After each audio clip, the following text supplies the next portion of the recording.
नमस्कार दोस्तों, मेरा नाम जलज कुमार अनुपम है और आप लोग देख रहे हैं राइट साइड। आज हम बात करने जा रहे हैं देश के सूचना प्रसारण मंत्री अनुराग ठाकुर जी के उस बयान का, जिसके अंतर्गत उन्होंने कहा है कि बाइकॉट जो कल्चर अभी चल पड़ा है, खासकर सिनेमा को लेकर, उसके संदर्भ में।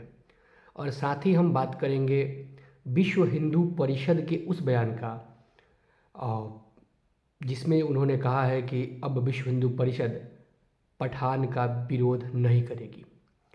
और इसके आड़ में ही हम जानने का प्रयास करेंगे पठान के पीछे की उस मानसिकता के बारे में, उस सोच के बारे में जो पठान जैसी फिल्में हिंदुस्तान में बनाती है और रिलीज़ करवाती है, और उसके इर्द गिर्द एक कुचक्रों का प्रोपेगेंडा रचती है, उसको फैलाती है, और कैसे देश के आम नागरिकों को गुमराह करती है। तो पहले हम अनुराग ठाकुर के उस बयान पे आते हैं।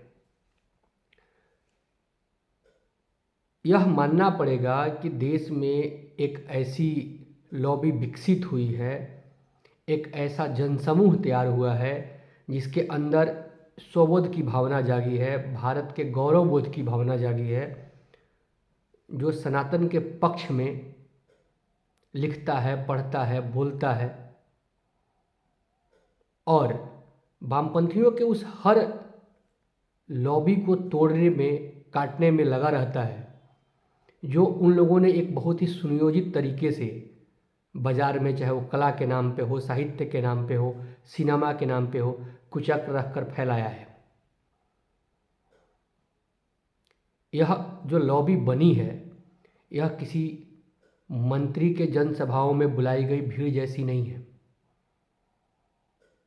हाँ, इस लॉबी के पीछे 2004 के बाद के कालखंड को मैं भी जिम्मेदार मानता हूँ कि देश में एक ऐसी सरकार है, देश में एक ऐसे नेता हैं जो हर मंचों से भारत बोध की बात करते हैं, आत्मगौरव की बात करते हैं, धर्म की बात करते हैं, और इस पूरे घटनाक्रम को केंद्र में जब हम ला के देखते हैं, तब महसूस करते हैं कि एक चीज़ जो बिना खर्चे के बनी हुई है, बिना ट्रेनिंग के जो एक पूरी ब्रिगेड तैयार दिखाई पड़ रही है, उस पे अनुराग ठाकुर जी आप उंगली उठाने वाले होते कौन हैं? आप जिस मंत्रालय के मंत्री हैं, वह मंत्रालय आपसे नहीं संभल रहा है। गोवा में आपने जो कश्मीरी फाइल्स को लेके अभी जो हाल में ही जगहसाई कराई है, उसे देश का जनमानस नहीं भूला है। आपको प्रवचन देना है, आप मंचों पे जाके प्रवचन दीजिए, कोई दिक्कत नहीं है, लेकिन अपनी राय को सरकार की राय मत बनाइए।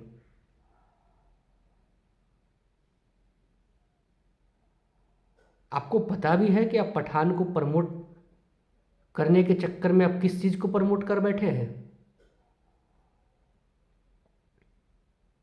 आपको पता भी है कि आप किस भीड़ को इंगित करके बोल रहे हैं।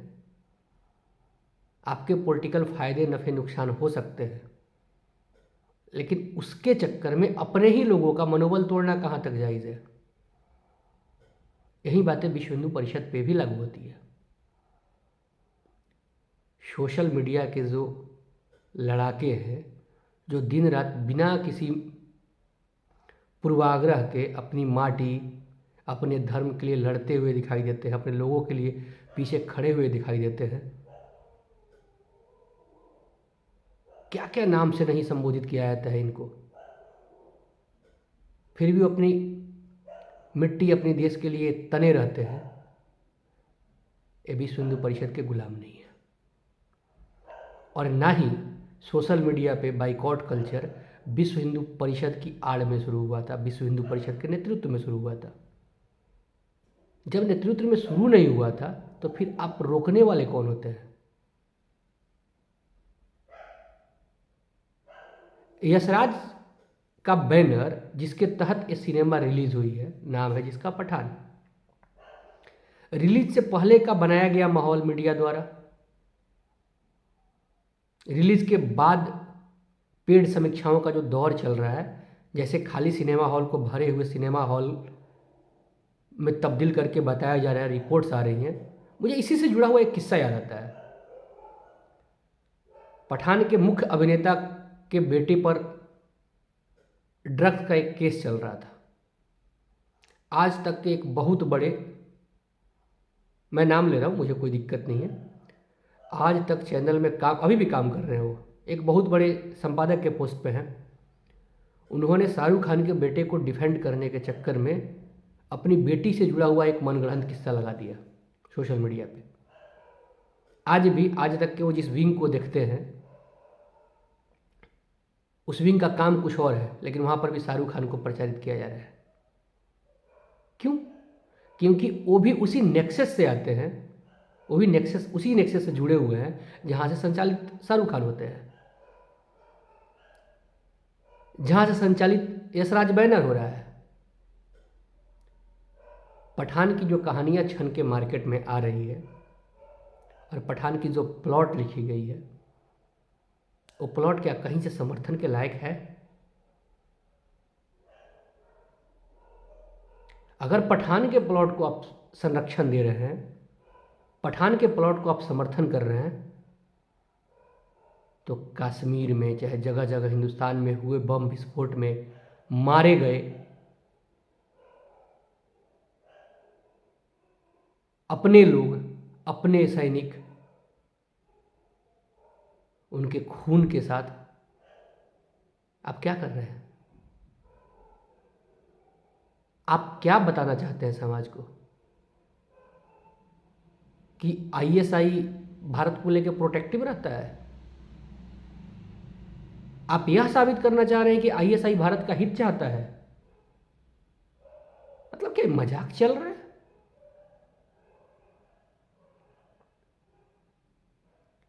कि आप एक कंप्लीट प्रोपेगेंडा फिल्म, जो पूरा बॉलीवुड लगातार ये 45 सालों से इस टाइप के पाप को लगातार करते जा रहे हैं, उसको आप प्रमोट करने की बात करते हैं। आपसे अगर कोई पूछे कि क्या अनुराग ठाकुर जी, चाहे क्या विश्व हिंदू परिषद के माननीय बयानवीर महोदय, आप पठान के बहाने साबित क्या करना चाहते हैं? कि आईएसआई भारत का हिमायती हो गया है और भारत का एक्स रॉ ऑफिसर गद्दार होता है?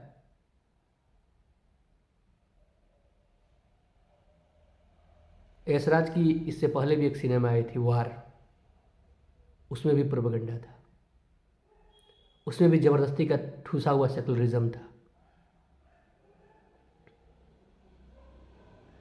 मतलब पैटर्न समझने की ज़रूरत है कि जो पैटर्न वो ज़बरदस्ती हम पे लादना चाह रहे हैं, उसी पैटर्न को आप भी ज़बरदस्ती लदवाने पे तुल गए हैं।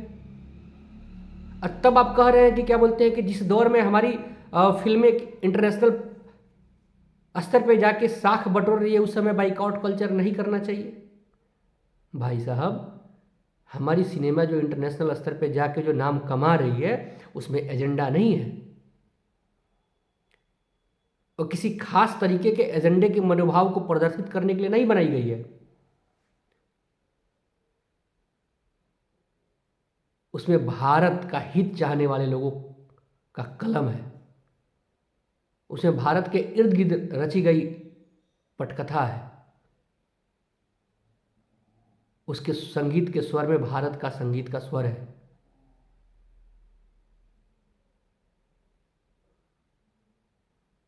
ये वही अनुराग ठाकुर हैं जिन्होंने अपने निजी फायदे के चलते अपनी पार्टी का लुटिया गुल करवा दिया है हिमाचल प्रदेश में। ये वही अनुराग ठाकुर हैं जिन्होंने सेंसर बोर्ड में ऐसे लोगों को बैठा रखा है जो कुछ भी पास करने के लिए जाने जाते हैं। ये वही अनुराग ठाकुर हैं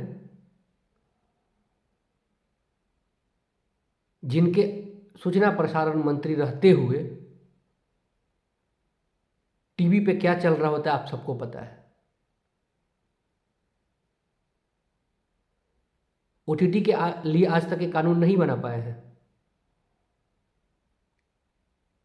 अनुराग जी, वो सारे चीज जो एक मास लेवल पे पब्लिक को प्रभावित करती हो, उसमें एक कॉमन सेंसरशिप तो होना ही चाहिए। यह हिंदुस्तान है।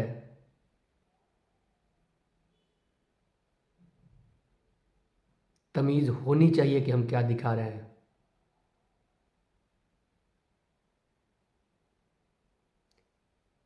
नहीं तो ऐसे कंटेंट को आप पास मत करवाइए, जो आप करेंगे नहीं। अभिव्यक्ति की आज़ादी के नाम पे आप हमारे सेना को गाली देंगे। अभिव्यक्ति की आज़ादी के नाम पे और कला के प्रमोशन के नाम पे आप आईएसआई को भारत में प्रमोट करेंगे, भारत का चिंतक बनाकर प्रमोट करेंगे, और उसके बाद उल्टा आप ये भी कहेंगे कि हमारा बाइकआउट ना हो, हमारा बहिष्कार ना हो।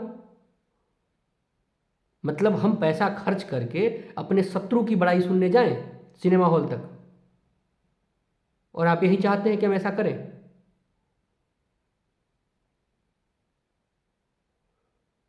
उनको तो शर्म नहीं आएगी, क्योंकि उनका ये एजेंडा है। यशराज बंदर को इसी के लिए पैसा मिलता है प्रोड्यूसरों से कि तुमको यही प्रमोट करना है।